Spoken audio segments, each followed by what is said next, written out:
Welcome to the DSPN. He's given him. Well, there you go. He was forward. Oh, a punch up now in midfield. Fraser's involved. The Devlin Sports Podcast Network. Righto, Sportos, here goes Martin, Devlin, Lachlan Waugh, the DSPN for Monday. Talking today's major sports stories. We've got a tight five coming where we discuss all the topics du jour. We've got a big Moan Monday. Special guests include Ian Foster, former All Black coach. He's back from Japan for a week. The All Black side in 2015, would they beat this current Springboks side? We asked Foz all about that. Mark Larkham. If you love your Supercars, you love your V8s, you will love Larko. He's the best in the business, the best sideline reporter, I think, of any sport, anywhere. He's at least as good as anyone else, digs under the car, finds all those facts and figures and stats and analytics. He's just brilliant. He loves it. And he's joining us tomorrow for a big, long, elongated chat. A snippet of that will be played today. Plus, Pep Guardiola.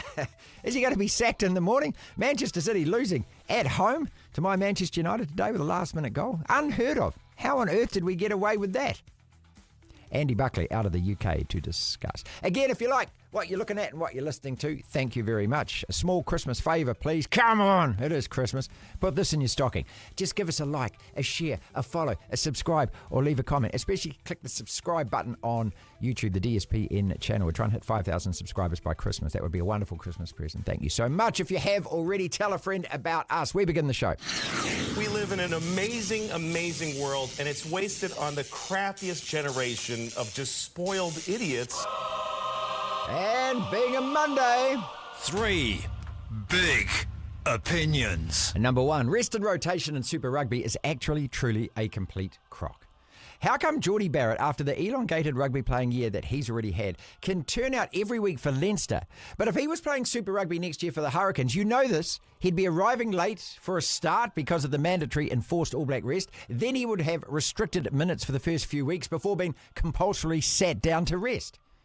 It's just absurd. It makes a total mockery of Super Rugby's rest and rotation policy. And the best example yet of the data analytic crowd being completely shown up for the fraud that their statistical interference actually is. Look, if a player wants to play, and the cash rewards are obviously a huge part of that incentive, then very clearly they should play. Let them play. Let them play. Number two, Tim Southee should never have been allowed to select himself into the Black Caps for these England tests. The guy's form for the last year doesn't warrant him being a first choice in that 11. And he should never, under any circumstances, be allowed to say, I want to play, I dictate when I play. Not now, not never, not ever. For Coach Gary Stead to publicly admit last week that Southee decided when he wanted to play and how he wanted to go out and end his career, well, that is seriously sad. What a sad reflection on this team. This should have been a much bigger news story than it hasn't been. Yet the giggle-fest mainstream media would rather fawn all over Southee with another fluff piece gushing about his retirement. I get it. That's one angle, sure. And he deserves, a good fond farewell. But this is equally and probably more important. New Zealand cricket need to seize control of this team back. The players don't select themselves. It should never be allowed to happen in any sport, ever. It is weak, it is pitiful, and it says everything about the coach and the administration of this team who've allowed this to become the norm of how they operate. And number three, finally, no, this win in the dead third rubber test doesn't hide the fact that for the largest part this year, the Black Caps have been simply awful. I was going to say average, awful. And if it wasn't for the series win in India this year, results-wise, which let's remember is the only currency they are ever judged by is results, well, it would have been a complete disaster of a year. The only other win of any significance was beating South Africa. Historic Test cricket series victory for New Zealand. Only it wasn't their A side. They left all their best players behind. It wasn't their B side or even their C team. We beat a bunch of club and provincial players. Woohoo! Sri Lanka got towelled. Australia easily beaten. T20 World Cup couldn't be asked turning up and having a warm-up. We were on holiday beforehand. We were embarrassed. And a home series loss to England. We were in the first two tests. Again, embarrassing. And that's where our team is at right now. Mostly well beaten, mostly second best. Take out the Indian series, the rest of the year, rubbish. Say it out loud, cricket fans. Mostly average. And the team, as evidenced by Tim Southee, are allowed to pick themselves. Which is why, when these guys are so hopelessly out of form, they never get dropped. And you know what? We used to be quite good. Say that out loud, cricket fans. For the last decade, we did. We used to be quite good. We used to be. Devlin. Sir Alex Ferguson, after the 1999 European Cup / Champions League final in Barcelona, 2-1 against Bayern Munich, made a very famous quote. Football? Hey, bloody hell. Well, I'd like to repeat that after watching the Manchester derby at the Etihad City of Manchester Stadium this morning. Wee small owls. Andy Buckley has been a Man City fan his whole life. He's a broadcaster and a good old mate from the UK. But after years of sustained success, what is going wrong with that blue side of Manchester? Andy, I can't claim that as a victory where United played well. It was a terrible game. And when you look at what the last 11 results for your mob are, 1-1, drawn 2, lost 8, 4-13 against 25. This is a malaise right now, is it not? Yeah, it's a crisis. It's a crisis. It was a mini crisis about a month ago, and it's becoming a full-blown crisis now. City fans just cannot believe what is going wrong. Pep looks lost. I thought I'd never utter those words. He looks lost. He does. Yeah. He looks confused, doesn't he? He looks bemused. He's kind of like, what's going on here? Yeah, he is. Yeah, and he's covering up for his players, and I get that. And he's saying it's the schedule. That was his latest reasoning, to say it's the schedule. Rodri had played all these games. He came back. He played a couple of matches that he shouldn't have played. He got injured. And that was the kind of beginning of City's downfall. But I think it runs much deeper than that. I think the fact that players are aging, Bernardo Silva, Kevin De Bruyne, Kyle Walker certainly had another nightmare against United, and that there's a combination of things, and it's a perfect storm, and it's hitting Manchester City. All right, it was a sweet day for Manchester United, certainly a mad finish, an Ahmad finish, if I can say that. Nice. Yep. Was the star. But an unbelievable end to another largely forgettable Manchester derby, but a very sweet sting in the tail for United. Can we say it and call it this early, that City's title race over? Liverpool did drop points. They look imperious, but you've got this crew from Chelsea who all of a sudden look as though they're getting their act together, who are sort of right on the shoulder of Liverpool as well. Arsenal dropping points, but it's a large gap now for Man City to make up. We know you're capable of winning 12 or 13 in a row, but I don't know whether this current team right now is. No, it's not capable. It's not capable. I think City have written off the season in terms of, Pep says it's a survival season. I think that's what it is. Rodri's on his way back. He's confident he'll be back before the end of the season. Oscar Bob, another bright young talent. He's going to be fit in the new year, apparently. There will be reinforcements, but I think City fans have written off this season. They think, OK, maybe we can make some progress if we can get through the Champions League. And that's a big if. But there's no great hope that City are going to do anything in the league. No, it's a write-off. I think it's a three-horse race. I think it's Chelsea, Liverpool and Arsenal. I wouldn't rule Chelsea out. I just got a sneaking suspicion that Chelsea could be there or thereabouts. I think Liverpool, to a certain extent, are flattered to deceive, deservedly top. They're in the box seat at the moment going into Christmas, which, as we know, is a critical stage of the campaign. And we're approaching the halfway mark now. Arsenal, fits and starts, really. Again, not really hit the straps that they'd like to. So I've got a sneaking feeling that Chelsea, and I think there's a lot of City fans who quite fancy Chelsea to take the title off them. It's not going to last forever. These things come in cycles. Manchester United still very much in the doldrums. Fair play to Amorim. I thought he took a very bold decision in leaving out Garnacho and Rashford. Very courageous. People saying, well, Eric Ten Hag wouldn't have made that kind of decision.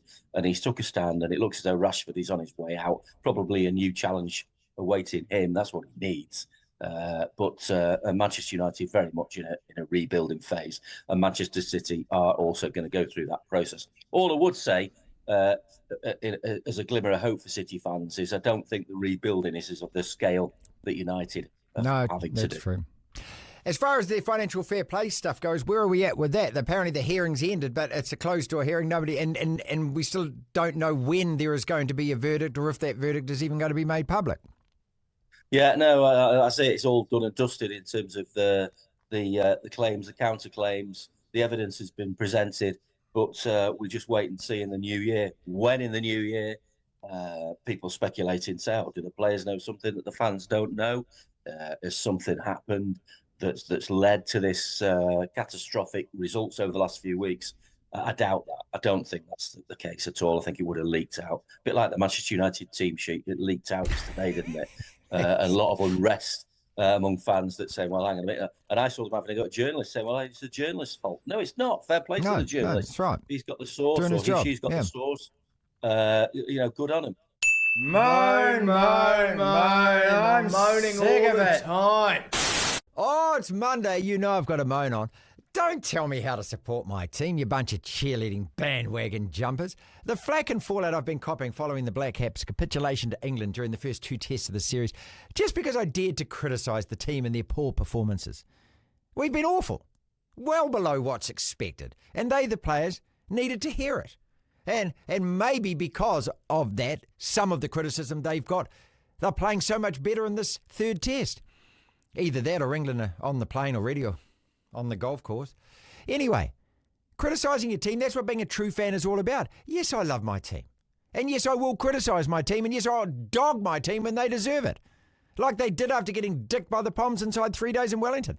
The Black Caps aren't some sacred sporting cow, despite the fact that they're allowed to choose themselves now, select themselves for the team. Praise be when praise due.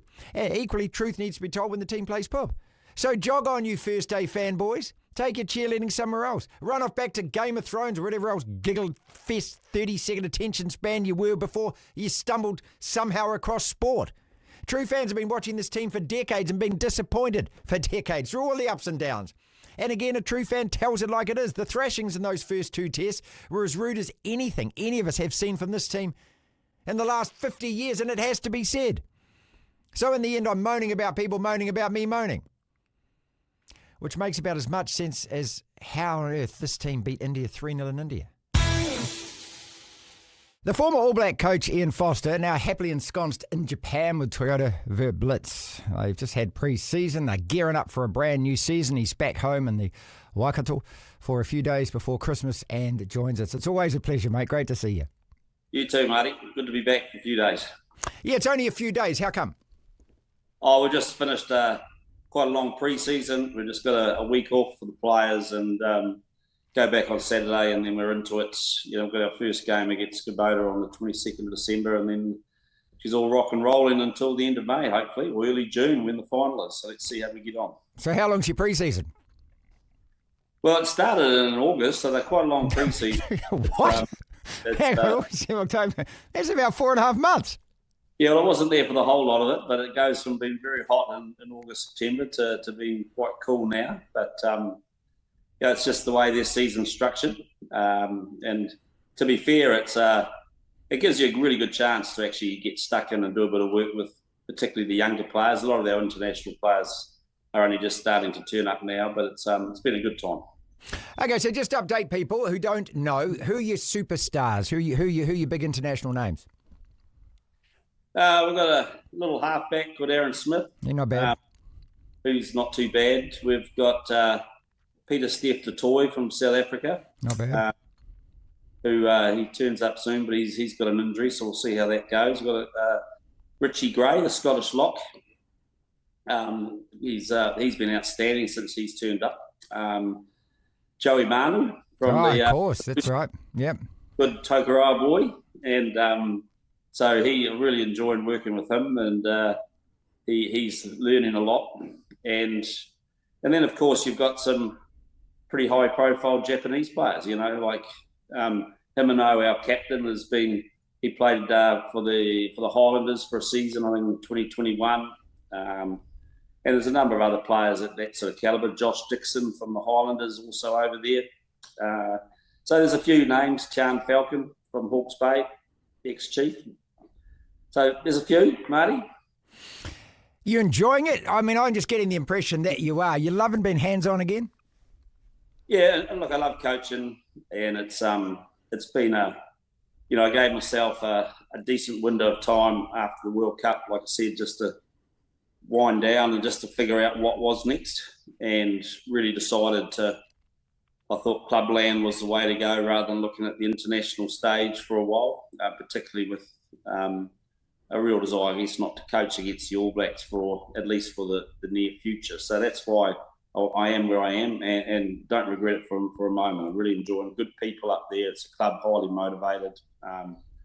They probably haven't won a lot in the past, and this is they see this as a real opportunity for them. So excited by their ambition. How good is it to be out of the limelight, the microscope that is being All Black coach?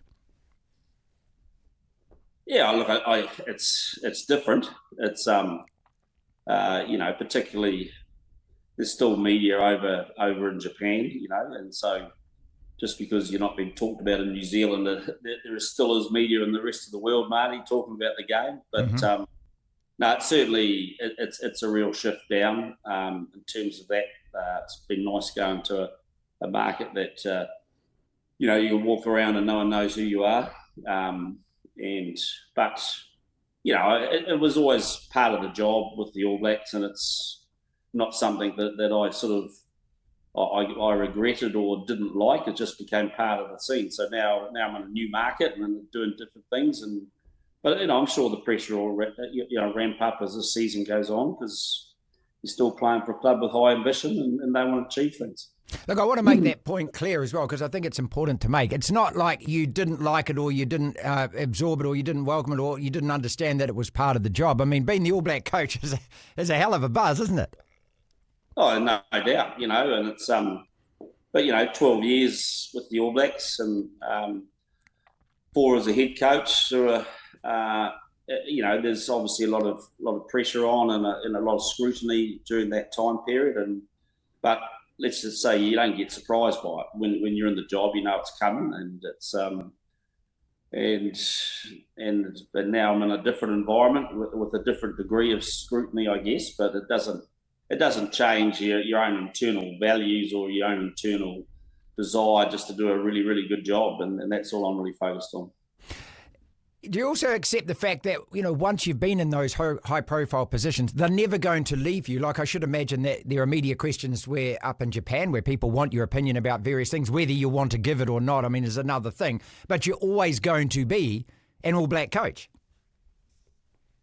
Yeah, I think so, and that's part of the journey. We've got different chapters in our lives, haven't we? And and it's one that I look at fondly. Really proud of the 12 years, and so, but also, being just out of the job, only by 1 year, it's sort of, Japan's been quite a good place for me, because I haven't, they're getting excited about their own rugby. They don't sort of focus and spend all day talking about New Zealand rugby. And, right. Yeah, right. Yeah, I get that. And that might dent our ego for a bit, but it's but that's the reality. People, they have their own excitement levels in different countries, and for me, it's just a matter of, enjoying the moment over there. It's been nice I really have chosen not to offer opinions too much on Blacks in the last 12 months. I just don't think it's my role, and I'm just getting excited about the new one.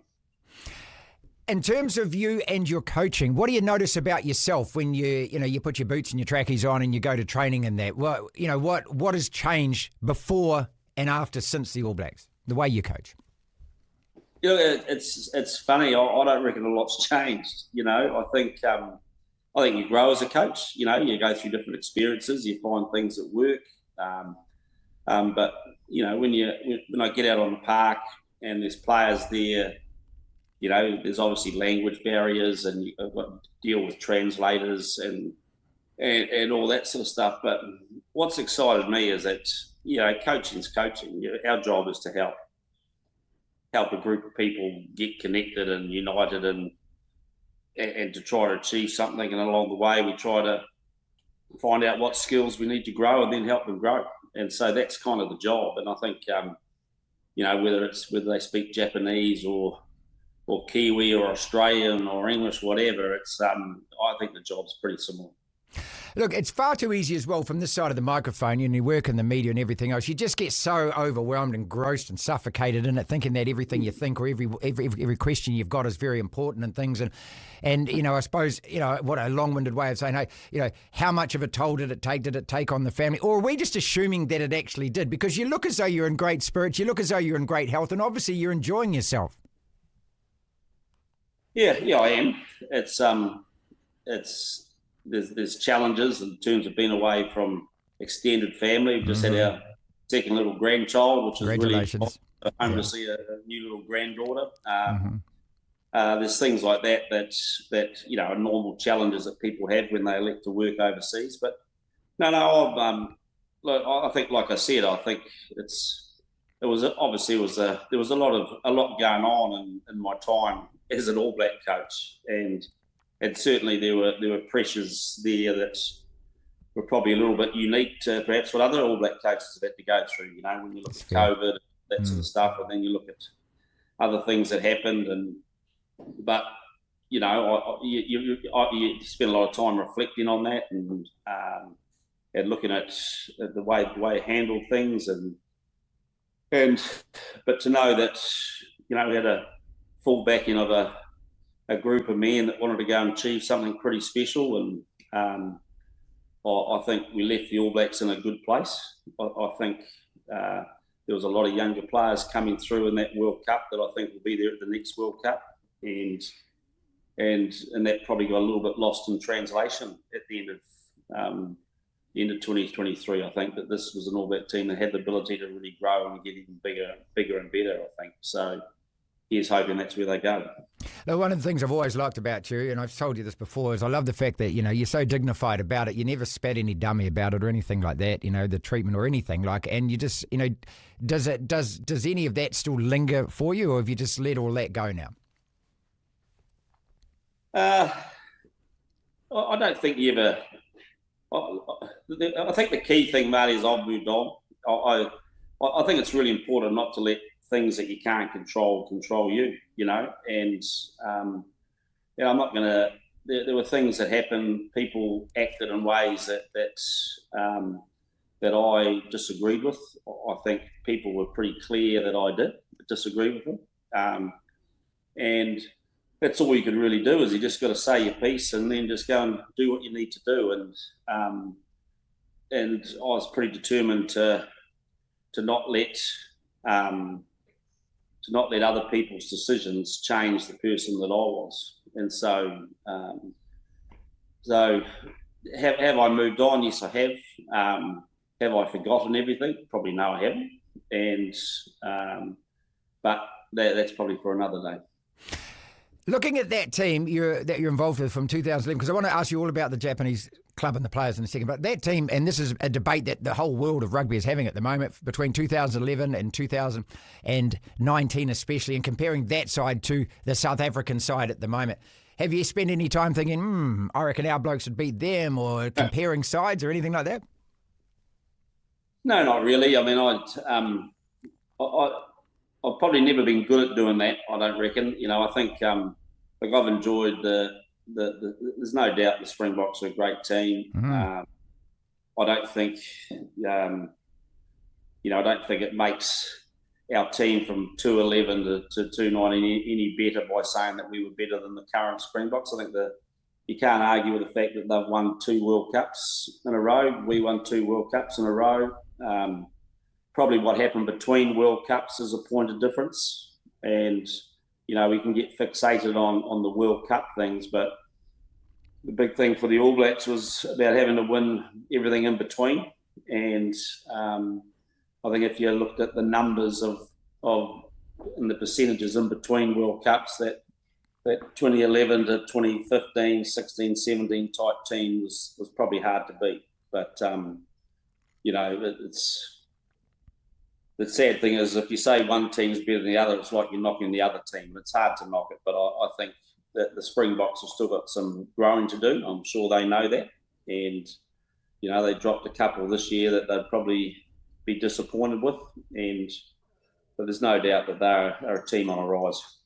It's going to be a hell of a match at Eden Park in September, isn't it, mate? You've got to come back for that. I'm sure that the NZR will just lavish it. They'll have you in the lounge and everything else. But 50 tests in a row and the Eden Park record up for grabs in that one. It's enormous. Yeah. Well, I'll wait patiently for my fight. Same. I'll let you know when mine comes through.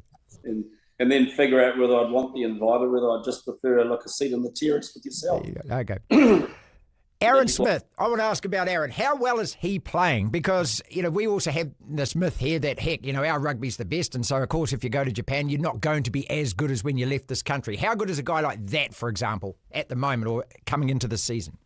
Oh, look, he's still class. You know, he's trained the house down pre-season. He's had I've actually almost wanted him to slow down a little bit. He was going too hard, but he really is determined to make an impact over there. He's still playing great codes.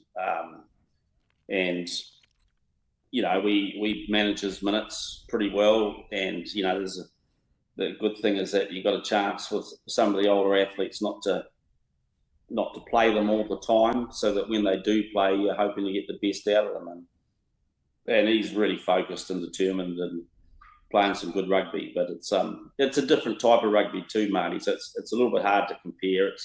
But it suits Aaron. It's fast.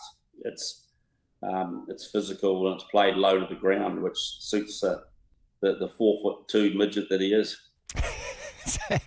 Joey Manu. Now look, we all were just at Joseph Swatali, the way that he was playing for Australia, especially that offload against England and things, and just the potential of that guy. Joey Manu is obviously this similar kind of player, just a beast of a physical specimen, and I say that with all the love in my heart, as well as all the skill sets as well. And obviously, we all want him to come out of Japan and perhaps put an All Black jersey on at some stage. What's the kind of progression pathway for him that you see, just in the immediate term? Maybe not long term, but just in the immediate term. Yeah, well, I think he's, first he's coming and learning the game. He played a bit as a kid, so he knows a bit about it. But, it's a lot of instincts he's got to get right. So we know that the transition from league to rugby doesn't happen overnight. But he's picked it up real quick. And, we're looking at playing him in the sort of fullback wing role to give him a chance to get used to things. But he's played nearly all our pre-season games at centre, and dealt with the defensive things of that really well. He's still perhaps struggling to find the space that he wants in attack, but he's doing a great job. And as for what his path is, I don't think he really. I think he's just really enjoying the moment right now. He wants to spend a couple of years learning rugby and getting used to it, and then I guess revisit what his options are. So, I haven't spoken to him about. I know he is ambitious, but I think the good thing now is not to get ahead of yourself when you're making a big transition. Just to do what he needs to do, and that's what he's focusing on now. He's got his family up there now, and he's loving the experience. And once we start playing, he's got some good midfielders around him. We've got Sai Fafita, who's in the Japanese national team. He's a great player. We've got Nick McCurran, originally from Tararu, who's over there. He's been in the Japan team as a 12. So there's some good experienced midfielders around to help him as well. Can we learn anything from the lessons of Roger Tuivasa-Sheck and his transition, which was difficult into second five or into the midfield for the Blues and then the All Blacks as well? Is there anything from that you're thinking, okay, this worked, that didn't work? Yeah, look, it's and you also put Sonny Bill in that category. Yeah, good point. And Sonny's probably a little bit closer because of the type of athlete, a tall athlete, so the answer is every athlete's different, Marty, but some of the instinctive stuff is stuff that we've learned, like how to rather you can't stand off a breakdown that's happening next to you, you've got to go in. And there's things like that you've probably got to get right first. So spend a lot of time on that part of the game, because let's face it, we don't have to deal much with his ball control and his handling and his offload and all that sort of stuff. He's quick, he's strong. So it's about the running lines and the instinctive stuff around the breakdown, like knowing when to go in, not to lose feet, how to jackal a ball. And it was quite good against Yamaha last week. I think he won 2 jackals, which was the first thing for him. So that's some big strides for him. And so I think he's going along well. And I think history shows it's not an easy transition, but it also shows that people like Sonny have done it and done it really, really well. Mm-hmm. And I know we talk a lot about Roger Tuivasa-Sheck, but let's face it, he did become an All Black, and he played well enough to be there. So he wasn't too far off. But but I know Joey's trying to cut his own path, learning well, and that's all we can ask. Has there been any contact at all from the All Blacks or New Zealand Rugby about him? Because obviously, everyone's keen on him, and at some stage you are going to get a call, or Shag's going to get a call, or someone's going to get a call, and some questions are going to be asked. No, I haven't spoken to anyone about him. So I read a couple of articles here a while back saying why the heck is he going there and why isn't he going to New Zealand and all that sort of stuff. Well, you have to ask Joey that, but Toyota Blitz is the organisation that wrote the cheque out, and that's where he wanted to go and get out of the limelight and just have a go at this game. And I think it's a smart move, because I think if he came too early here, the microscope would be on everything he did. And sometimes as a country we can get judgmental pretty quickly on athletes who are trying to with their career. So I think Joey's pretty level-headed. He's got it sorted, and we'll let him make the decisions. And judgmental on coaches too, my friend. So what's it like? What's it like working the old guy again, mate? Is he good fun? Oh yeah, no, we're getting on well. So it's I'm not. Did you say good fun? Yeah. No, we're enjoying it, and it's it's been very busy.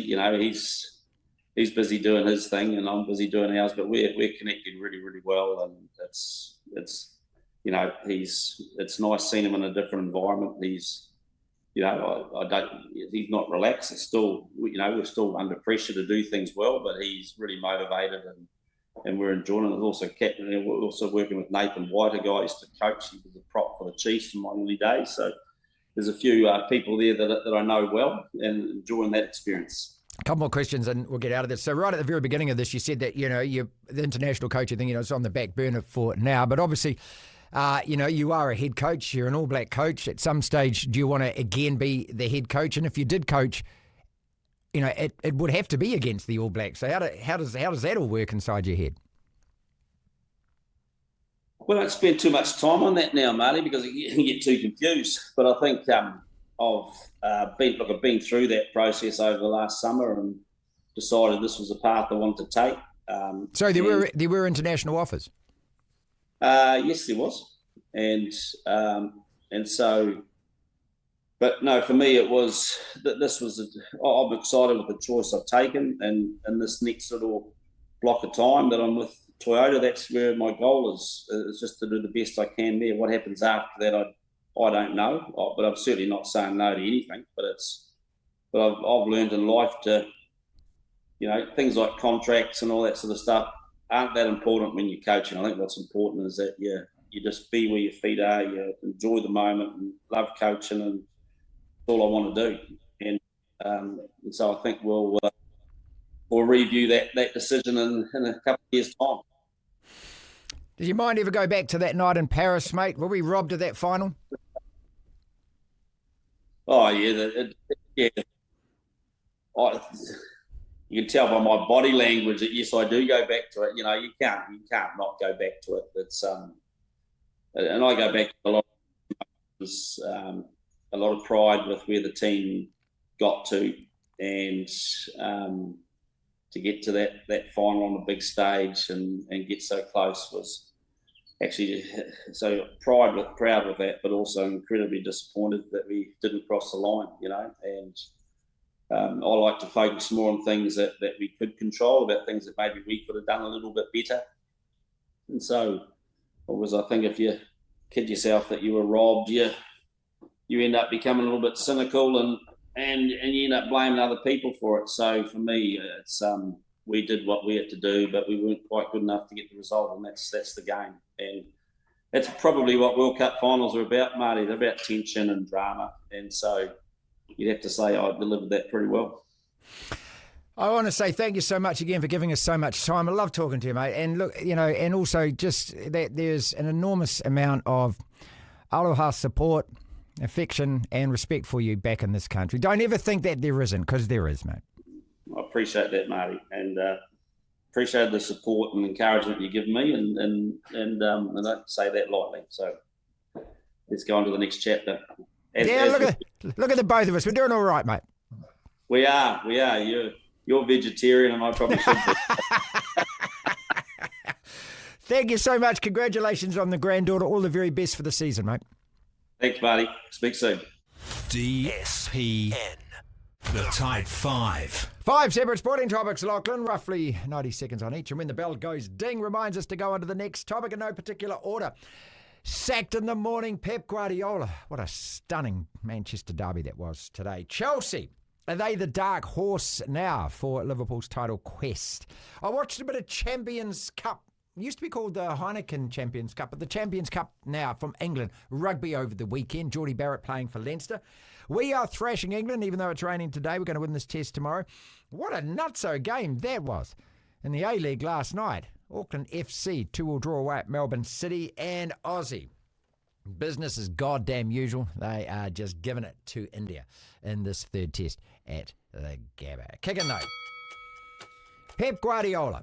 No, he won't be sacked, and no, he won't be leaving. He signed another deal with Man City to take him through to the end of next year. But, if you thought this was a club in disarray, and yes, I am absolutely gleeful about it, because the financial fair play thing, I think, has sullied the achievements of that mob from the noisy neighbour part of Manchester. And for United to get a 2-1 victory there today says how low they have fallen. Because this is not a great United side. And I've followed United since 1975. This is a poop United side. And 2 goals in the 88th and 90th minute. I mean, as a Liverpool fan, you would have been delighted with that. No, because you won.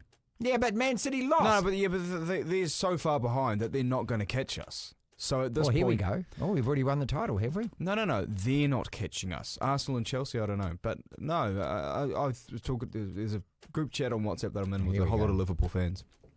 God, can you imagine how interesting that is every week? Well, of course you hate it because you're a Man United fan, Yeah, so you have no right or no place to say anything. Yeah, but we were sitting there chatting away, and a whole lot of people said, "Oh, yeah, gunning for United tomorrow," and I didn't say anything. I just thought, why? No, I don't want them because I'm not worried about City. Maybe if City were tied with us on points or close, but I never want Liverpool to win any game. I didn't even want your reserve side to win any game. Yeah, well, because you're just a nasty, angry old man. Nasty, angry old man. Nasty, angry old fan. Yeah. I didn't watch the game. I had no interest in watching it, and I'm glad I didn't because your mob won. And you won by 2 gross goals by the sounds of things.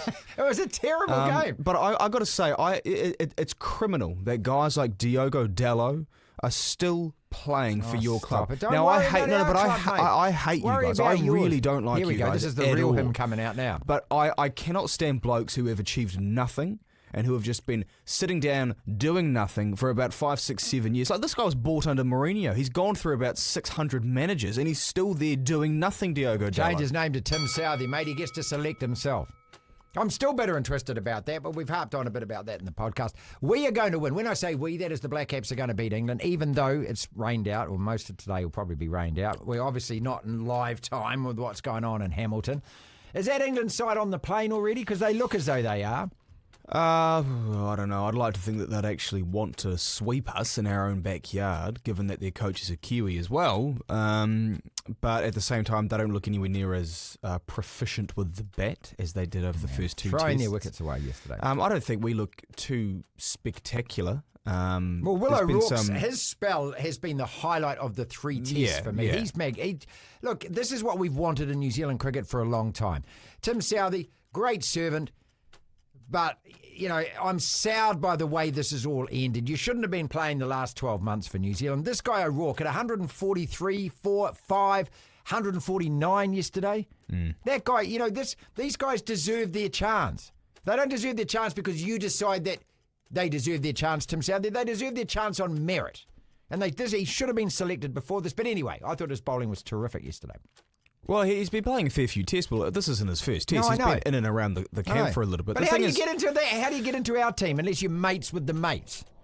Well, yeah. I mean, I don't know the cricketers. I don't know what goes on in that team. Obviously, Gary Stead reviewed a little bit last week in his press conference, but I'm not going to act like I know how Blake Heaps teams get picked. Do you know what my theory is on Gary Stead? I think that Gary Stead, lovely guy Gary Stead, right?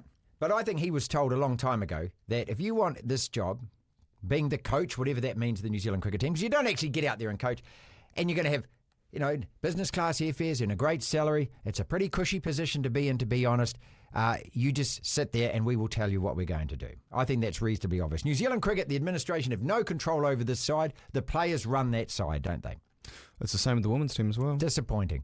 And if you disagreed, Gary, you probably would have you've lost the dressing room and they'd probably demand a new coach. Okay, so I'm not blaming Gary Stead for this. But isolating at least the team and the selections of Will O'Rourke and whatnot, I mean, that was early this year. I think he made his test debut. But, there was a lot of concern, I think, among fans at least. I'm not sure about within cricket, people who actually work for New Zealand cricket or actually play the game. But that, who are these pace bowlers who are going to take over from Trent Boult and Tim Southee and Neil Wagner and whatnot? Because Kyle Jamieson's always injured, so we can't count on him. Right. But then we unearth Will O'Rourke and Ben Sears. Now, Ben Sears is injured at the moment. Yeah. Nathan Smith is pretty good. So it seems that we do have some talent. We just need to give them a path to the national team. Right.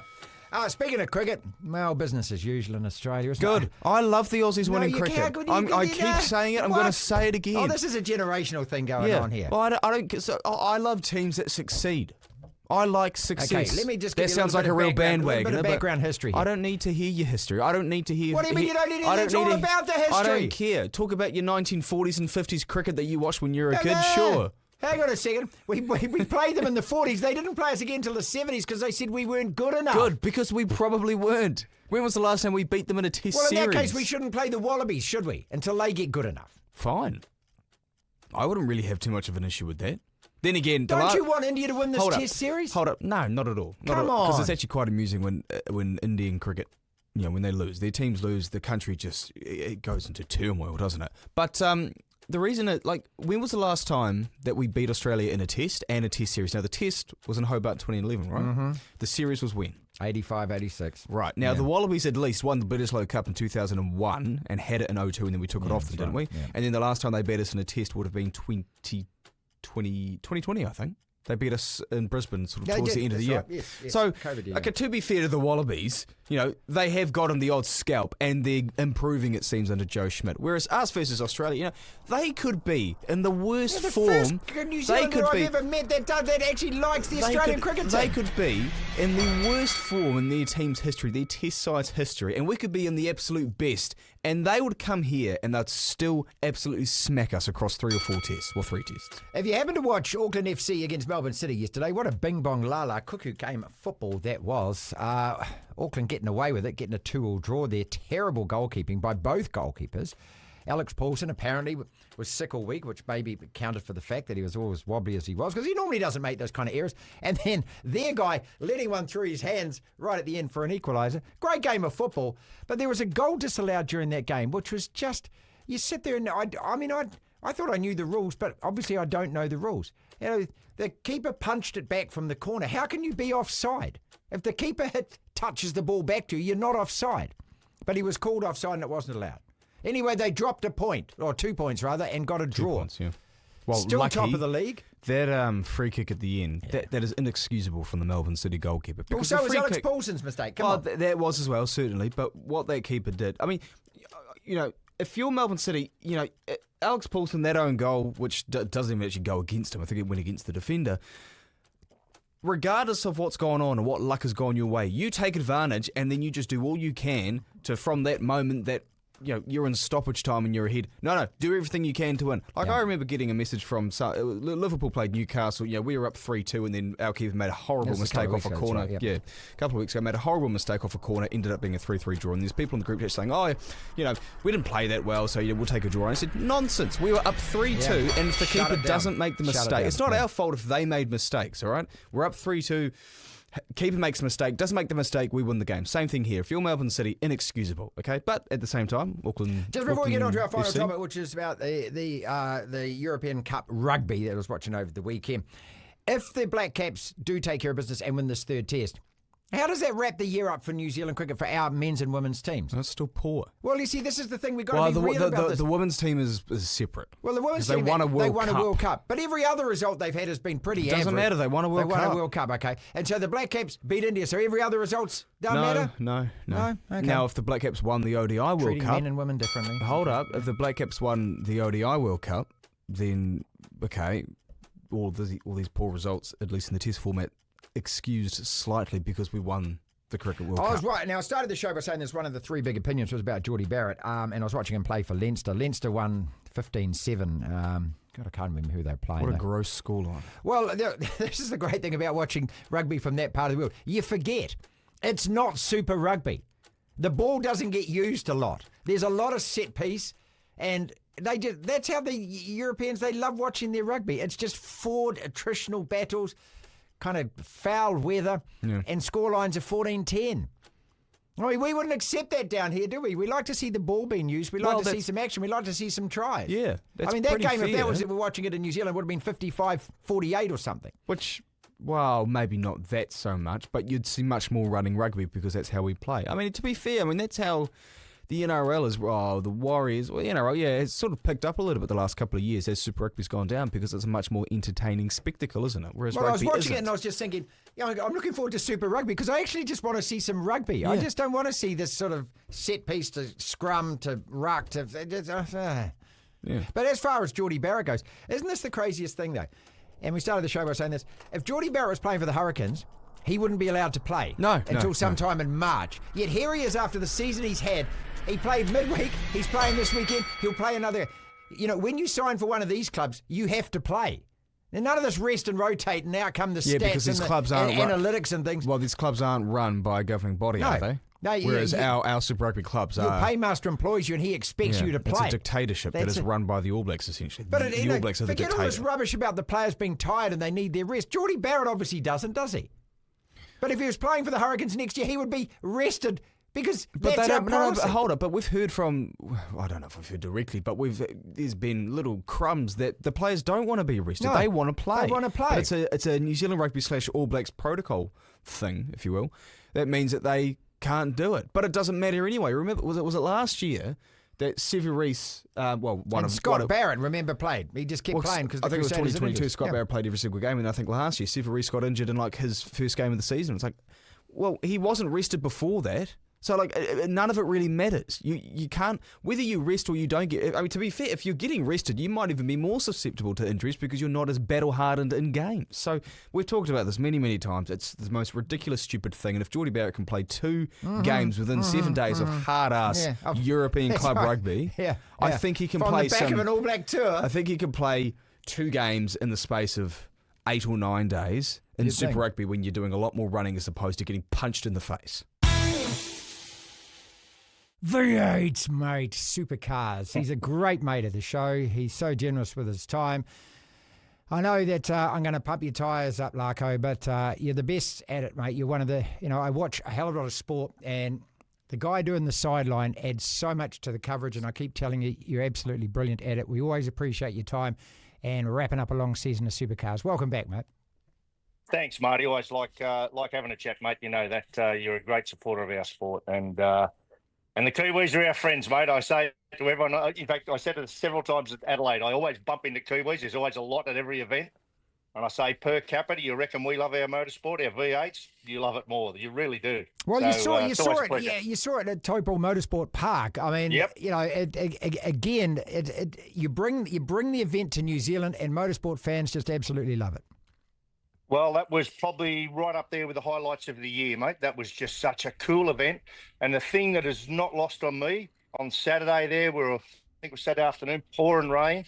And I looked up in those grandstands, and seriously, mate, there wasn't a Kiwi fan that had departed. That was how it was. And, what a cool event that was. What a cool little track. Is there enough races in the calendar, and is there enough variety in the circuits and the tracks for you? Certainly enough variety in the tracks. That's without doubt. I mean, we've got fast flowing ones. We're going back to the Bend this year. Then we got I like short, tight, awkward tracks. Street circuit's great, Taupo's great. Those sorts of things really suit our cars. When you got full of fuel, we're about 1.5 tons, right? So the more you have to slow our car down to take a tight corner and then speed it up and then slow it down again. Yeah. The racing is always better. Yeah, I mean, that's why I loved Adelaide at the end. What was it, corner 8 or something like that? Everyone's coming to guts on it, so yeah. What a great place to have our grand final every year, right? Yeah, perfect, we've got more races next year in terms of there's another event and there's more races overall. But, I know where you go, Martin. Probably we're all a little bit, football. It's every week. No one asks when's the next footy game on, and everyone does ask me all the time, when's the next race? Because we're sort of 3 weeks or 4 weeks or 3 weeks or whatever it might be.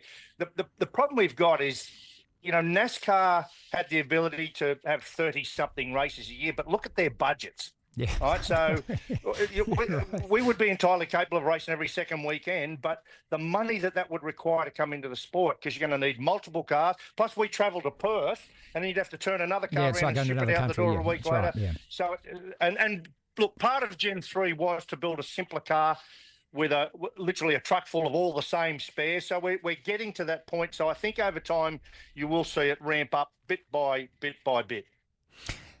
Formula One are talking about in another 10 years' time, they want to see a female driver on the grid. We've had women in the cars before, but it's not just about putting a woman in a driver's seat. It's actually about getting a car that's competitive and everything else. Where is that going? And is there a timeline, or do you think that maybe in the next decade that's going to happen again? Is it that important to talk about? All of that. I had this discussion with Jessica Dane. So that's Roland Dane's daughter, who's now overseas with Shane Van Gisbergen and pursuing her own career path, doing really well. But she's been a real endorser of the women in motorsport theme. And we both agree on one thing. You've come to the wrong bloke if you're looking for just, quota stuff. I'm not into that at all. And I said to her, and she totally agrees, if we want to end up with a female driving in supercar level or Formula, that it doesn't start late in the game. It has to start back at the go-karting level. Yeah, exactly right. Right, no woman wants to be in supercars just because she's a woman. We want to see a woman there, like we've done in the past, right, with Simona Di Silvestro. 100% there on competency, right? And I think it's always going to be a struggle going forward, Martin, because and I don't have the exact numbers, but you only got to go to any go-kart meeting, for example, any karting meeting or junior formula meeting. Yeah. A very, very, very small percentage of participants are girls or young women. But it is growing, no doubt about that.